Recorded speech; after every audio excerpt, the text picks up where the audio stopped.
এইমছৰ ফালৰ পৰা নতুনকৈ ওলাইছে নাৰ্ছিং অফিচাৰৰ কাৰণে ভালেমানকেইটা পদ আৰু এই পদকেইটাৰ কাৰণে আপোনালোকে কেনেদৰে আবেদন কৰিব পাৰিব আৰু কি ডকুমেণ্টছ লাগিব ইয়াৰ বিষয়ে আজি এইটো ভিডিঅ'ত মই আপোনালোকক দেখুৱাম। তো বন্ধু বান্ধৱীসকল স্বাগতম জনাইছোঁ আপোনালোক সকলোকে SK জ্ঞান আশ্ৰমৰ নতুন এটা ভিডিঅ'লৈ।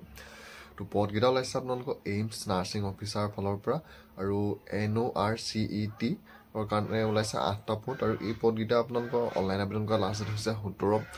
মাৰ্চ 2025 আপোনালোকে এই পদকেইটাৰ কাৰণে আবেদন কৰিব পাৰিব আৰু পদকেইটা আপোনালোকৰ এইমছ নিউ দিল্লীৰ ফালৰ পৰা ওলাইছে আৰু all India institute of medical science এইমছৰ ফালৰ পৰা ওলাইছে আৰু ইয়াৰে আপোনালোকৰ নেম অফ দ্য এক্সাম আপোনালোকৰ nursing officer recruitment common eligibility test NORCET টেষ্টৰ কাৰণে আপোনালোকে ওলাইছে আৰু ইয়াৰ আপোনালোকৰ পষ্টকেইটা আপোনালোকে UR OBC SC ST EWS PWD সকলোৱে আবেদন কৰিব পাৰিব আৰু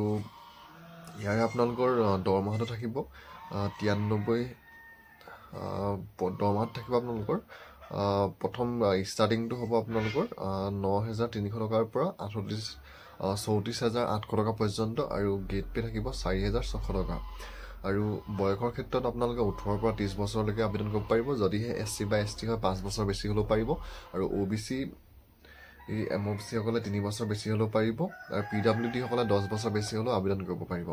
আৰু শিক্ষাগত অৰ্হতাটো আপোনালোকৰ BSc কৰা হ'ব লাগিব তাৰপিছত আপোনালোকৰ ডিপ্ল'মা ইন জেনেৰেল নাৰ্ছিঙৰ আপোনালোকৰ কৰা বিচাৰিছে তাৰপিছত এপ্লিকেশ্যন ফিজটো ধৰি দিছে জেনেৰেল আৰু OBC সকলে দিব লাগিব 3,000 টকা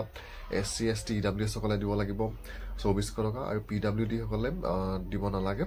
আৰু ইয়াৰ অনলাইন এপ্লাই বৰ্তমান আৰম্ভ হৈ গৈছে 24 ফেব্ৰুৱাৰীৰ পৰা আৰু লাষ্ট ডেটটো হৈছে আপোনালোকৰ 17 মাৰ্চ যদি আপোনালোকে এই পদকেইটাৰ কাৰণে আবেদন কৰিম বুলি ভাবিছে এইমছৰ ফালৰ পৰা ওলোৱা আপোনালোকে 17 মাৰ্চ 2025 লৈকে আবেদন কৰিব পাৰিব।